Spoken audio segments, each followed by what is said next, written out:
Think back to the last time a World Cup came to this part of the world, 1994. The United States, playing host for the first time, somehow fell in love with a game it had always kept at arm's length. Stadiums that were never designed for football were packed to the edges. Brazil won the whole thing on penalties in a final played in California heat. And the tickets, even for the biggest matches, were something an ordinary family could actually afford. $25, $50, $400 at most for the very best seat in the house. That was 32 years ago. And this week, something happened that no World Cup has ever triggered before. The Attorneys General of New York and New Jersey, two of the most senior consumer protection officials in the United States, issued formal subpoenas to FIFA, the governing body of world football, over its ticketing practices for the 2026 World Cup. They used words like fake scarcity, confusion, and sky-high prices. They said fans had been misled about the very seats they were paying for. California had already asked FIFA for information weeks earlier, and in Europe, a formal complaint filed with the European Commission by Football Supporters Europe and the consumer group Euroconsumers had been sitting in Brussels since March, accusing FIFA of abusing its monopoly position over ticket sales. Two continents, multiple legal jurisdictions, millions of fans, 13 days before the tournament begins. This is the story of how the 2026 World Cup arrived at this moment and what it means for the game we've been watching our whole lives. Let's start with the numbers because they tell a story of their own. When Qatar hosted the 2022 World Cup, a fan could buy the cheapest ticket to the final for around £450. Expensive, yes, but manageable for the most devoted supporters. For 2026, that same category of final ticket starts at $4,185, 7 times the price. Not adjusted for anything, not inflation, not distance, simply 7 times more expensive. For the entire journey, following a team from the group stage through to the final, Football Supporters Europe calculated that a fan would need a minimum of nearly $7,000 in tickets alone. That figure doesn't include flights, hotels, food, or the cost of getting between host cities across a country the size of a continent. FIFA's answer to the criticism was dynamic pricing. This is the same system airlines and hotels use, where prices rise and fall in real time depending on demand. When it works in your favor, you get a bargain. When it doesn't, you find yourself staring at a $1,000 seat for a group stage match between two nations you've never seen compete at a World Cup before. Between October 2025 and April 2026, before most fans had even sorted their travel arrangements, FIFA raised prices on more than 90 of the tournament's 104 matches. The three main ticket categories rose on average by 34% in that window alone. The prices didn't go down as the tournament approached. They went up. And then came the seat location problem, which is what appears to have pushed the authorities in New York and New Jersey over the line into formal action. Fans who had purchased tickets in a particular section of MetLife Stadium, the venue in New Jersey that will host 8 matches, including the final, later discovered that FIFA had quietly added new ticketing zones after those purchases were made. The result was that some buyers ended up with seats in worse locations than what they had originally been led to believe they were buying. The New York City Department of Consumer and Worker Protection described that conduct as blatantly deceptive. The joint statement from both attorneys general was direct and pointed. It said FIFA had turned buying a ticket to the World Cup into a gauntlet of confusion, fake scarcity, and impossibly high prices. New Yorkers had been waiting years for the World Cup to come to their city, they said. No one should be manipulated into paying sky-high prices for seats, and fans should be able to trust that the tickets they purchase will be the ones they receive. FIFA declined to comment on the investigation. Now, here's where things get interesting when you look at the broader picture. FIFA's position throughout all of this has been one of extraordinary demand, and there's some truth to that. In January, the organization reported that it had received 500 million ticket requests during a single 33-day application window. 500 million. That's a staggering number. FIFA President Gianni Infantino has described the tournament as the most anticipated in history. He has consistently pointed to demand as the justification for the pricing structure. But a funny thing has happened in the weeks since. The resale market, which is usually the clearest signal of genuine public appetite for an event, has been softening in ways that complicate that narrative. According to data from Ticket Club, group stage median listing prices dropped 28% between February and May, falling from an average of just over $1,200 to just under $1,000. Get-in prices fell too. The round of 32 softened by 25% over the same period. On FIFA's own resale marketplace, tickets to the final at MetLife Stadium were recently listed at prices ranging from around $9,000 to just under $11.5 million. That's not a typo. $11.5 million for a seat at a football match. The listing exists. Whether anyone is actually paying that is a different question. But the presence of that number on a FIFA-operated platform captures something about the atmosphere that has developed around this tournament's ticketing story. There's also been a revealing moment on the other end of the scale. A ticket to the group stage match between Cape Verde and Saudi Arabia in Houston sold on the resale market for the equivalent of just under $7. Fees brought the total to around $8. The face value had been listed at nearly $140.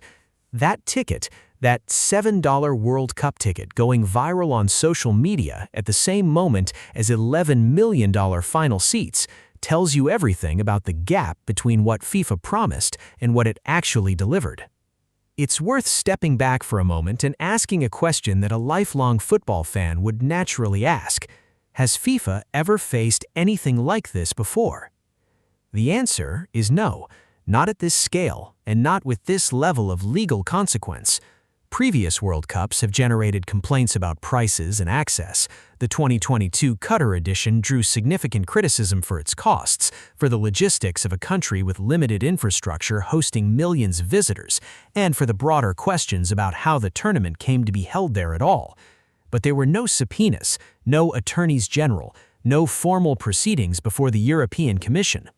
What's different in 2026 is the combination of factors. Dynamic pricing applied to a sporting event of this magnitude for the first time. A host country with a well-developed legal system and active consumer protection agencies. Fan organizations in Europe that had already organized themselves sufficiently to file an 18-page complaint under competition law. And a tournament priced so far above historical norms that the gap was impossible to rationalize with supply and demand alone.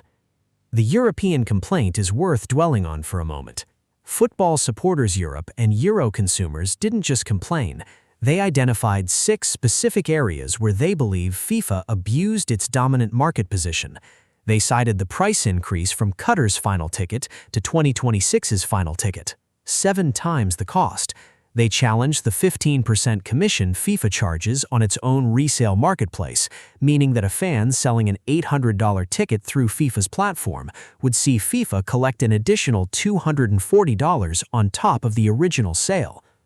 They demanded that FIFA publish, at least 48 hours before each ticket sales window, exactly how many tickets remained in each category and precisely where those seats sat in the stadium. The European Commission acknowledged receipt of the complaint and said it would review the case. That review is ongoing, but the legal exposure for FIFA is no longer just reputational, it's now structural. What does all of this feel like for the people who actually play the game? Because that's a dimension of this story that sometimes gets lost in the numbers. Professional footballers generally don't comment on ticket prices. That's not their world. Their world is preparation, tactics, fitness, and performance. But ask any player who grew up in a household where the World Cup was a shared event, a thing you watched with your family around a television, talked about at school for weeks, dreamed about, and they'll tell you the same thing. The tournament means something beyond the football. It connects generations, it connects communities, and access to it in some form is part of what makes it the most powerful sporting event on the planet. When fan groups use the language of betrayal, that's the tradition they're defending. Not the idea that tickets should be cheap for the sake of it, but the idea that a World Cup should feel, at some level, like it belongs to ordinary people who love football, not exclusively to the corporate hospitality tier, not only to those who can afford to spend thousands before they've even bought a flight. Andy Bass, a board member of a London-based supporters group, put it clearly when he was quoted this month saying that very few people outside hardcore supporters are even considering attending. That sentence, from someone whose job is to help fans follow football, carries real weight. There's also the atmosphere question. Ask anyone who has attended a World Cup what they remember most. It's rarely a single goal or a single result. It's the color, the noise, the mix of people from everywhere on Earth packed into the same space, singing in languages you don't understand, but understanding exactly what it means. That atmosphere is created by fans who traveled on a budget, who saved for years, who wore their country's shirt from the moment they left home. If those fans can't afford to be there, something changes in those stadiums. It's subtle, but it's real, and you feel it. So where does this go from here? What can realistically happen between now and July 19? The honest answer is that the legal proceedings themselves are unlikely to change anything about this tournament. An investigation by 2 state attorneys general will take time. The European Commission complaint will take longer. Neither is going to result in FIFA being ordered to lower its prices before the final whistle in East Rutherford. But there are things that could still shift. FIFA has already shown some responsiveness earlier in the year when it introduced a $60 supporter entry tier through national associations after the initial backlash in December. Critics pointed out that this tier represented less than 1% of total stadium capacity per team, a real but limited gesture. New York City separately announced a small lottery offering 1,000 discounted tickets at $50 each for city residents, with transport included. These were meaningful steps that reached a fraction of the people who needed them. What the investigations now do is establish a record. They create formal documentation of what was promised versus what was delivered. They put FIFA on notice that its practices are being examined under consumer protection law, not just judged in the court of public opinion. Any future World Cup bid, any future pricing structure will have to account for the precedent being set right now in New York, New Jersey, California, and Brussels. The bigger question, and it's one worth sitting with, is what kind of tournament this actually turns out to be inside the stadiums. The resale market softening suggests that some seats may be harder to fill than the headline demand figures implied. If there are visible gaps in stands during group stage matches, that will register. On a global television broadcast, an empty stadium speaks for itself. FIFA's commercial success in 2026 is in doubt. The organization is on course to generate around $13 billion in revenue. The broadcast numbers will be extraordinary. The scale of the event, across 16 cities in 3 countries, is genuinely without precedent. But the World Cup has always been something else alongside the business. It's been a reminder that football, at its heart, belongs to the people who grew up with it, who learned it in the street, who watched it through crackly television signals on the other side of the world, who still feel something when the opening ceremony begins, however old they are, however many tournaments they've seen. The question I genuinely ask you, and I'm curious what you think, is whether you believe FIFA has crossed a line with how it approached the 2026 ticketing, because there's a serious argument that the organization had the demand to justify the prices, that the market functioned as intended, and that the World Cup will still be extraordinary regardless. And there's an equally serious argument that something was broken in the relationship between FIFA and the fans who have always been this tournament's foundation. I don't think either side of that argument is wrong. I think both things can be true at the same time, which might be the most honest description of where we are. What I know is this: in 13 days, the football starts, and when it does, a lot of this will fade into the background. Matches will be played, goals will be scored, there will be moments that none of us will forget. Someone will do something on a pitch in Los Angeles or New Jersey or Mexico City that reminds you exactly why you've been watching this game your whole life. But the conversation that began this week, in courtrooms and commission offices and fan forums, isn't going away when the first whistle blows. It's going to shape how the next World Cup is planned, how tickets are sold, and whether the governing body of this sport decides that the people who love it most deserve to be treated with something more than a tiered pricing structure. I'd be genuinely curious what you think. Leave it in the comments. Tell me whether you think FIFA went too far, or whether you think the complaints miss something real about demand at this scale. If this kind of conversation is worth your time, a like means more than you'd think in terms of getting it seen. Subscribe if you want more football journalism that takes the game seriously, and I'll read what you write below.